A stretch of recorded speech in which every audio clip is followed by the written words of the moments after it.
Assalamualaikum teman-teman semua. Perkenalkan, nama saya Alamsyah Pratama dengan NIM 1805365, asal Prodi Pendidikan Teknik Mesin, Fakultas Pendidikan Teknologi dan Kejuruan.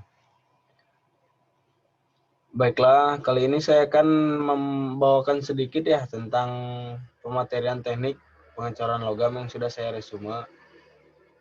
Nah, teknik pengecoran logam. Teknik pengecoran logam itu sendiri adalah proses pembuatan benda kerja dengan mencairkan logam dan menuangkan cairan tersebut ke dalam rongga cetakan.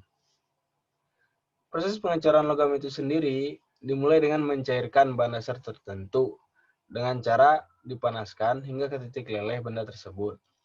Lalu kemudian logam cair tersebut dimasukkan ke dalam wadah atau cetakan agar mendapatkan bentuk yang diinginkan atau minimal menyerupai bentuk yang diinginkan.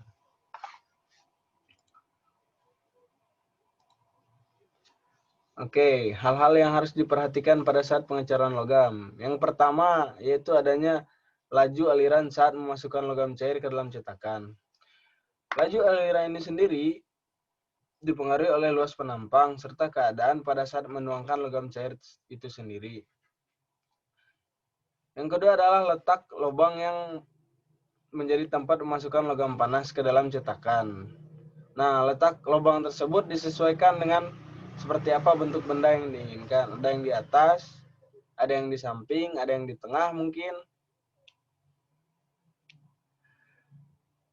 Nah, yang ketiga juga harus memperhatikan debit serta luas penampang pada cetakan, di mana hal ini disesuaikan dengan kebutuhan benda yang diinginkan. Selanjutnya ada heat treatment. Heat treatment merupakan perlakuan panas, juga berpengaruh terhadap proses pengecoran logam. Dalam kasus ini, heat treatment yang dimaksud adalah bagaimana logam cair panas mengalir melalui cetakan, serta apakah cetakan yang digunakan menyerap panas dan juga apakah cetakan yang digunakan menahan panas atau menahan panas dalam waktu seketika lalu melepaskannya. Selanjutnya ada bahan dari cetakan. Bahan dari cetakan tersebut juga berpengaruh terhadap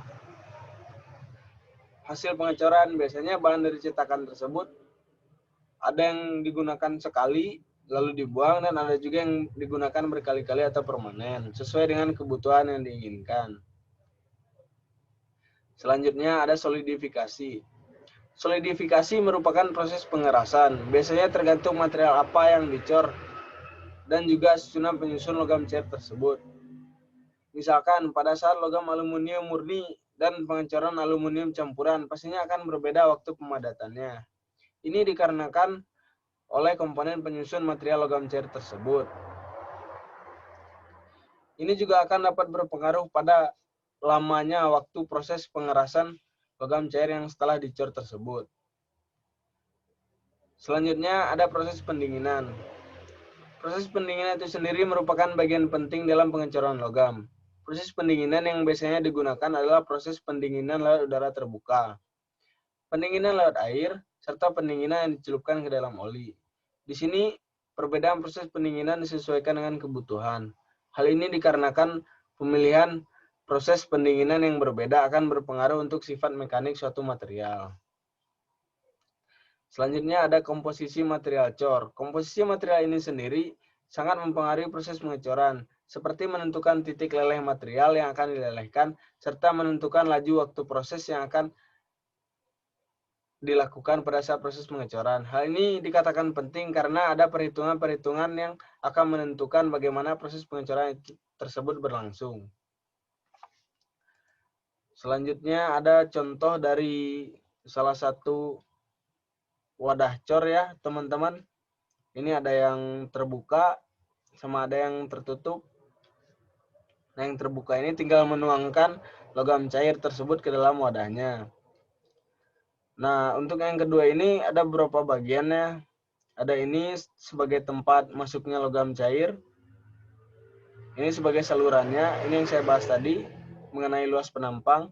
Serta di sini ada visor ya teman-teman. Visor ini berfungsi sebagai karena kalau logam cair dimasukkan ke dalam wadah cornya akan terjadi penyusutan volume. Nah, yang di sini berfungsi untuk menekan penyusutan volume tersebut sehingga bentuk benda cor yang dihasilkan tidak jauh dari yang diinginkan. Ini adalah cetakan 2 sisi ya teman-teman. Yang warna coklat ini pasir, ini penguncinya. Baik, hanya itu yang dapat saya sampaikan untuk saat ini. Apabila terdapat banyak kekurangan, mohon dimaafkan. Wabillahi taufiq wal hidayah. Wassalamualaikum warahmatullahi wabarakatuh. Bye-bye.